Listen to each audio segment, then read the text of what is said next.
really exemplify what it means to be courageous, someone who has really taken control of their careers. And Tamara was one of our first leadership awards, and she's a great example for so many others. She actually suggested Beth, and when we looked at Beth's career, we were like, oh gosh, yeah. I mean, Beth has really exemplified courage. She has always worked in a truly male-dominated world, and when I interviewed her, for the podcast, I loved her approach. Like, how do you handle being the only woman in the room, or feeling like you're in a different area than where you might feel comfortable? And she said, I just act like I belong there. And that is so true. That is so very true. So we are incredibly honored that Beth has accepted this award, and I know some people that know her better are going to come up and say a few words, including the lovely Miss Tamara. Tamara, you want to come on up? I am lucky enough to have, where is Beth? I don't even see her. I have to talk to her. Okay, my friend Beth. So I met Beth. I do have do you notice all the older generation, we have the paper with us? I think that's funny. Soror has the phone. Can't see the phone, barely can see the paper. I was impressed by that. It's very impressive, sure. I actually met Beth. She was my customer. I was in the Pentagon. She was one of the highest ranking female honorables in the Pentagon, and I had the pleasure of trying to make her happy about some program that was not so happy. And Beth was very impressive then, very impressive now, and it's my honor to formally introduce her. And I do have some formal remarks. So, thank you. Today we gather not just to celebrate this achievement, and this is a big achievement with a lot of amazing women, but to honor a trailblazer, someone who not only excelled in her field, but also redefined the very notion of women in leadership. And Beth, we will never talk about how long we've known each other, because that ages us, but it's been a very long time, and my privilege to have learned from you as I moved along my career as well. And I'm very excited to have the opportunity to introduce Beth. She's a woman who has vision, passion, and perseverance, and has made an impression on many. As a leader, Beth has consistently proven her leadership, not only defined by titles and positions, but the impact that she has. She's from, I won't give away her history, but from an intern in the government to a political appointee. I know I'm condensing all that, but to a global leader in Deloitte, you have one impressive resume. Through her many years of government service and commitment to that space, she has empowered countless others to reach their potential. And I would like to share two quotes from colleagues Beth and I know very well for years, and just listen to what they say. And these are quotes. Beth ended up the last-minute keynote speaker at an FCA luncheon I attended. After hearing her speak, one of my colleagues suggested I go up and talk to her, stating, "You would be good at that." Beth had been talking about her efforts to define the architecture for DoD's future business operation systems. I thought it was fascinating. I did end up talking to her and had an interview with her a few weeks later. She hired me to work at what was then BMMP, and the perspective and knowledge I gained while there changed my trajectory of my career. I am very grateful she saw in me and decided to give me a chance to be part of something very special. The Honorable Kristen Jones, Undersecretary of the Air Force. Wow. Yeah, wow. I mean,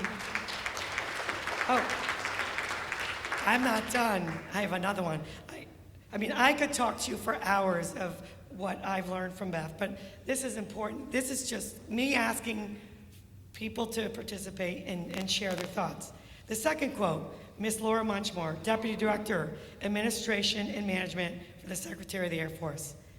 Beth McGrath is the, quote, pioneer in modernizing defense business management by installing a culture of adopting commercial technologies to deliver the goods and services our warfighters need.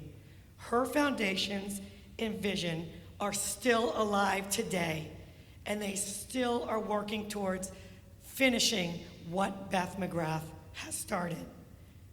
A true legacy. Wow.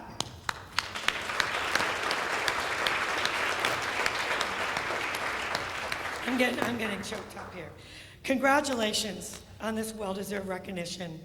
You are a true leader, a dear friend, and I am so incredibly proud of you. So welcome to the stage, Miss Beth McGrath.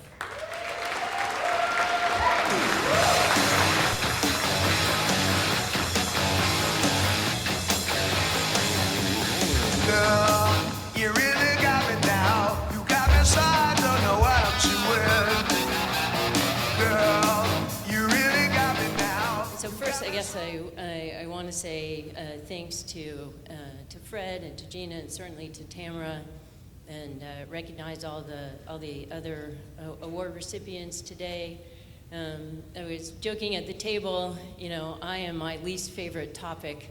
To hear people talk about you and is really, it's very humbling, and I'm certainly very appreciative. But I think we all appreciate that it takes a village.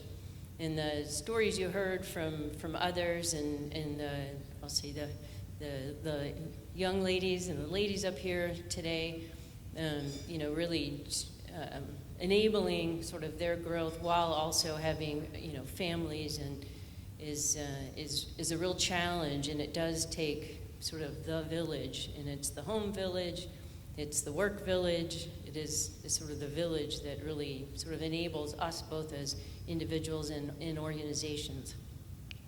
And I too subscribe to the write it down, and I can't read it unless I have a pair of these on. So Tamara and I have, sadly, a little bit more in common. But as Tamara said, I've spent my entire life working public service. And it's true, I did start as an intern, and I did leave as a political appointee. And I jokingly say that was my plan all along. But of course it wasn't. It was, driven by people who enabled me to do different, more things along the way. And it was always, I had mentors and sponsors, and sort of people who believed in me a lot more than I believed in myself and my capabilities. And so, as we all look at the sort of, again, award recipients today, but those sitting at the table and those you work with, to enable them also to sort of be their best and give them those opportunities. Again, I was very fortunate to have that in my career.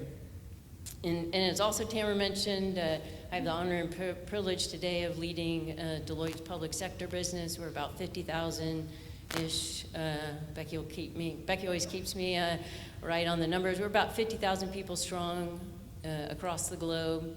It is incredible to work so closely with the government. And we talk about sales, and I think Jim mentioned partnerships. I really view the relationship between government and industry needs to be a partnership. Certainly there's the competitive process, and we all have to stay on the right side of those legal frameworks. But I think at the end of the day, we're all about getting stuff done.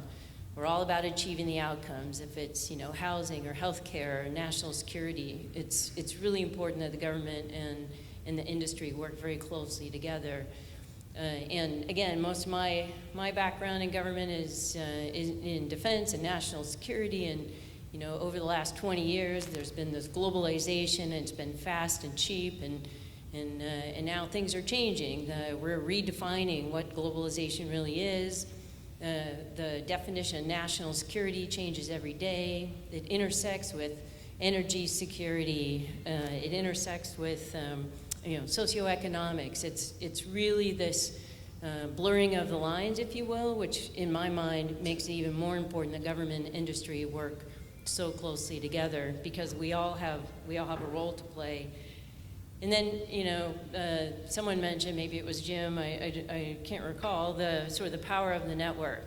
There are folks who are here from my, I'll call Deloitte family, with McKinsey, Becky, Kathleen, Catherine, Gordon, Jason, Sophion.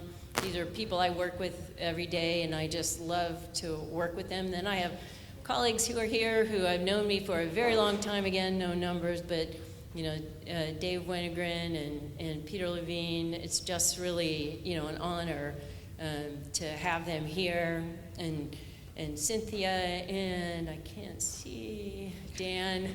I need my other glasses, and Sarah. Sorry, Sarah. I couldn't see you behind Catherine there. But these folks work with me every day, and again, some I've known for a really long time.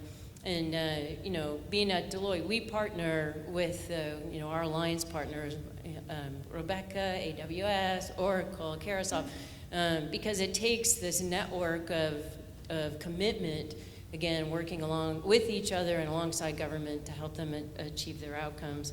And again, right now, I think us working together, in coalition, in partnership with the government is incredibly important. Because honestly, there's a bit of an erosion in trust right now that I think all of us in industry have a responsibility to help fill the gap. And by us working together to really strengthen sort of the brand, if you will, to increase the sort of trust base that the populations have. And again, I would say this is all over the world in what government is doing, I think is incredibly important. And I also want to say, being in public service right now is a bit of a challenge. And my heart goes out to my former colleagues, if you will. But again, I think it's a really challenging time, and I think it's really important, again, that industry continue to support sort of those who are in government to achieve the outcomes, but also, to lend an empathetic ear as well, because there's so much uncertainty right now. So again, I think it's incredibly important. And I was nervous because I don't have a sort of a super interesting story about my journey, but I do have just this unbelievable commitment. I'll just say to public service and to really driving change and outcomes. And as Tamara mentioned, I was the first chief management officer in the Department of Defense. So I was a trailblazer at the time, but it just felt like, there were so many things to do, and it was the right thing to do to drive these changes. And I really am optimistic about the future of government, and that, the role in government, I think, is also increasing. And again, the partnership between industry and government, again, is so incredibly important. And I, hope that I continue to have a little bit of impact, both here in the United States, but also around the world, as governments are trying to achieve these transformational changes and really preserve democracy. So again, I just want to thank Tamara and the team and all of you, and thank you so much.